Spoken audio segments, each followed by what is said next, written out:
Today we held this workshop as we shape our alternative budget priorities as the opposition.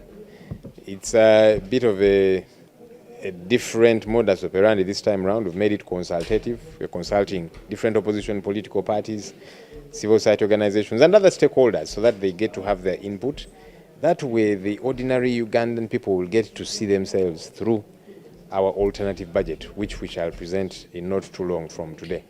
Our theme is combating corruption, the sure way to effective service delivery. We are saying when you fight corruption, once we are able to deal with that monster called corruption, we shall have available funds to deal with healthcare, education, infrastructure, and all these other service delivery issues. It is actually very possible because as it is becoming obtrusively clear, donor funds are lessening. USAID is becoming history. Now, government, are you going to tell the people of Uganda that this money we've been getting from USAID for healthcare, education, and so on, all those programs are going to close, people suffering with HIV and AIDS, you're going to die, and so on? No, you've got to find that money within our economy, and that money is available if we're able to deal with the monster called corruption. So we should not always look to relying on foreign donor aid, because it comes with strings attached. It is problematic many times. We just saw Trump and his administration, they're actually saying part of the money that was being given to Uganda was to promote LGBT activities. We are demanding for accountability from government. We need to know what exactly was that money doing. The people of Uganda are asking these questions, and they have a right to know, to get answers. Yeah? But by and large, we are saying it is very possible for us to take care of our issues using the resources available here. I did see government saying that they want to use 200 billion shillings to fight corruption. It's laughable. In fact, I worry that even that 200 billion shillings itself will be stolen. I saw there is a group of government officials from Zimbabwe that came to Uganda to learn how to fight corruption. I wondered if they take themselves seriously. Because Uganda has mastered the art of corruption. Why? Because we have not made corruption risky. In other countries where corruption is negligible, it's because they have made it risky to steal taxpayers' money. You steal taxpayers' money, you'll be locked up, you'll be hanged, your property will be sold, and so on. And that's why there is limited stealing there. In Uganda, corruption continues to thrive. Why? It's not risky to steal. You steal, you get promoted. You steal, you'll be defended. They'll go after some of these small junior fellows, but the real big thieves will not be touched. That's why it continues to thrive. That's what we need to deal with as a country. Well, I'm glad that we, number one, were able to expose corruption. That's for those who keep saying, including the general public, you know that we have got limited tools to use to fight corruption. That's the most powerful tool, by the way, that we get to expose it, that we find information about this corruption, we put it out there to the public. It works magically.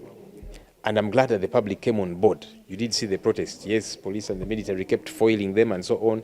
But the public now rose up to realize, wait a minute, this is where our tax money is being stolen from. This is where it is going, and so on and so forth. That's very important for us to do. Yes, our alternatives might not be adopted. We wish they would be adopted. But these fellows know that as soon as they adopt them, that means they're going to become the first victims. But it's important that they are on record, that people get to see there is an alternative that is in place. But number two, that we continuously expose this graft.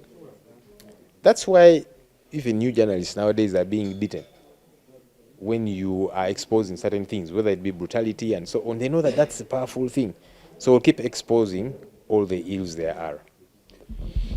Yeah, we, sadly again, even with the reports that we table, even with the proposals, many times they are disregarded. But like we are saying, even if it were a few of these were to be acted upon, that if somebody steals taxpayers' money, it's not enough to lock them up. We normally see people being jailed, like the most recent time, these NRM MPs who were stealing money.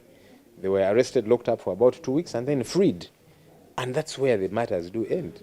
How do you then deter others from stealing?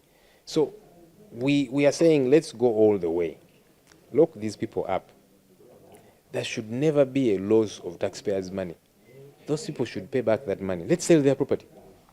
Yes, so that others will realize it is risky to steal. You won't steal and get away with it. So some of the others, they say, let me steal. If I'm to be arrested, I'll be in for just about 2 weeks and I'll come out and enjoy my money. No, we can recover this money from these thieves. We can do lots of things to make sure that it is risky to steal taxpayers' money. The aid it was sending to Uganda, actually, instead of government crying and begging, you know, US, please reinstate this money and so on, let's cap down on the wastages, on the corruption there is. That money can be available. Because now, in 2023, 2024, US aid gave Uganda about 520 million US dollars. That's nearly 2 trillion shillings. We lose over 10 trillion shillings. So don't cry over the 2 trillion shillings, yet you have 10 trillion that you lose to stealing. Deal with that theft, such that money will be available. So we are saying let's deal with those accountability issues. But also, the people of Uganda are asking for accountability from government. Trump's administration is saying part of the money that was coming through US aid was to promote LGBT activities. And Ugandans are alarmed. They're saying, government, wait a minute. You're telling us you're fighting LGBT issues as Parliament will pass a law, but behind the backs of Ugandans, government is doing something else. We are demanding for that accountability.